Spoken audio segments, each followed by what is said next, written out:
राधे राधे। आज हम GE1 ज्योतिषम शास्त्री प्रथम वर्ष का प्रथम सत्रार्ध का चतुर्थ प्रश्न पत्र को देखेंगे। इसमें खंड क में 13 प्रश्न हैं। तो आज हम सारे प्रश्नों को देखेंगे। तो चैनल पे अगर आप नए हैं तो चैनल को लाइक और सब्सक्राइब कर दीजिए और कमेंट करके बताइएगा कि आपको वीडियो कैसा लगा। और जो लोग नए हैं उनको भी अपने दोस्तों को जो शास्त्री प्रथम वर्ष में हैं उनको ये वीडियो शेयर कर दीजिएगा। तो चलिए देखते हैं प्रश्नों को। तो वो प्रथम प्रश्न है, व्रत पर्व निर्देशकम किम, अर्थात व्रत और पर्व का निर्देशक कौन है।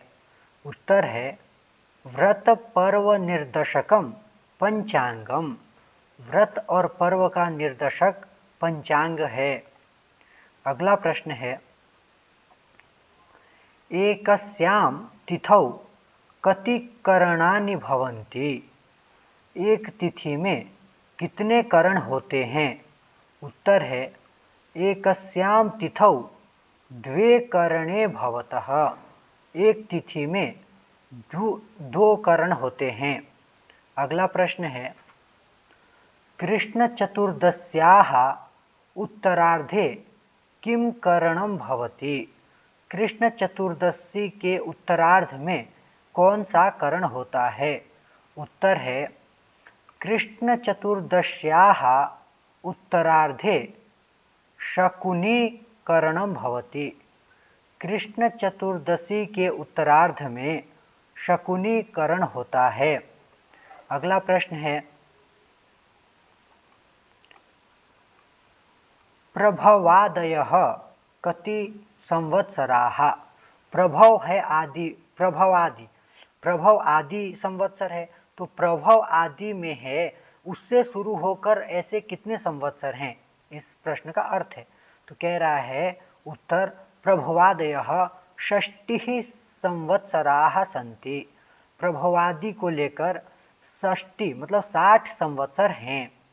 अगला प्रश्न है, षट ऋतवः के 6 ऋतु कौन कौन से हैं। उत्तर है वसंत, ग्रीष्म, वर्षा, शरद, हेमंत, शिशिर। षड ऋतवः वसंत ऋतु, ग्रीष्म ऋतु, वर्षा ऋतु, शरद ऋतु, हेमंत ऋतु और शिशिर ऋतु को लेकर 6 ऋतु होते हैं। ये 6 ऋतु हैं। अगला प्रश्न है, प्रत्येकम नक्षत्रे कति पादाः भवन्ति। प्रत्येक नक्षत्र के कितने पाद होते हैं।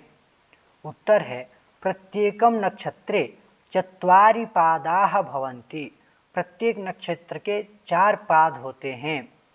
अगला प्रश्न है, पंक्तिदग्रहस्य परिभाषा का। पंक्तिदग्रहस्य का परिभाषा क्या है। उत्तर है पंचांगे मध्यमानेन निर्दिष्टः ग्रह स्पष्टः एव पंक्तिग्रह इति। पंचांग माध्यमेन निर्दिष्ट जो होता है, जो पंचांग माध्यम के से निर्दिष्ट जो ग्रह स्पष्ट होता है उसको पंक्तिग्रह स्पष्ट कहते हैं, पंक्तिग्रह कहते हैं। अगला प्रश्न है, को नाम भभोगः। भभोग किसको कहते हैं। तो उत्तर है भम नाम नक्षत्रम अथवा राशिः इति तस्य भोगः एव भभोग इति नाम्ना व्यवह्रियते।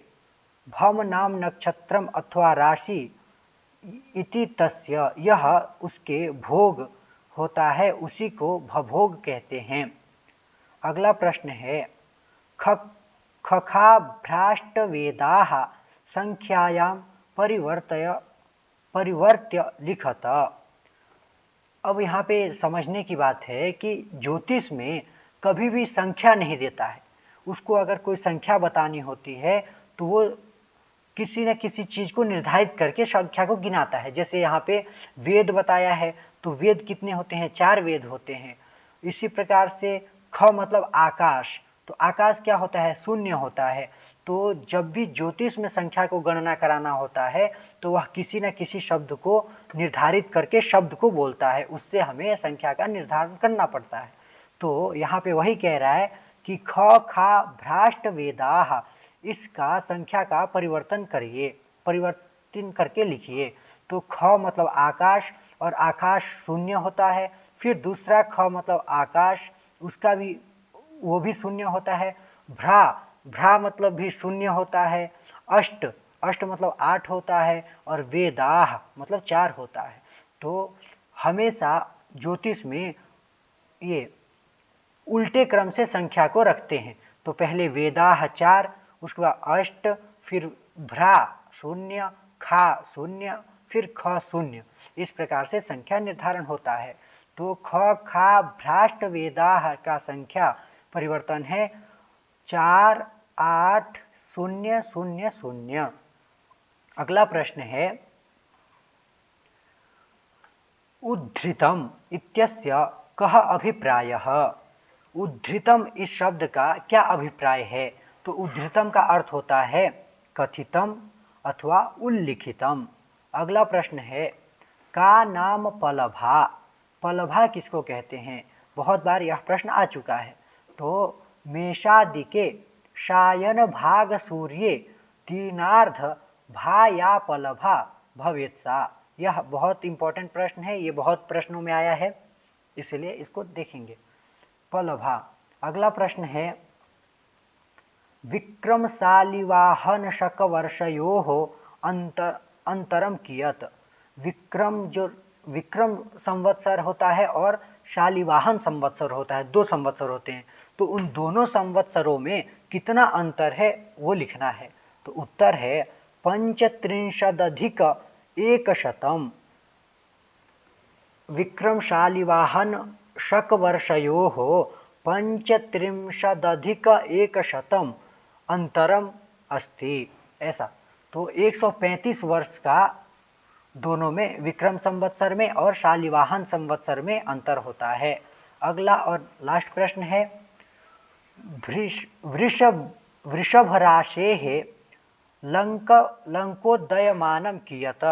वृषभ राशि का लंकोदयमान कितना है।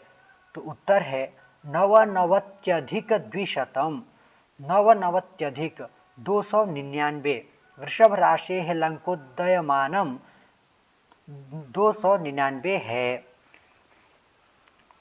इसी प्रकार से हम और भी सारे वीडियो को, आगे के प्रश्नों को सॉल्व करेंगे। तो अगर आपको वीडियो अच्छा लगा हो तो चैनल को लाइक और सब्सक्राइब कर दीजिएगा और चैनल को शेयर करते रहिएगा। राधे राधे।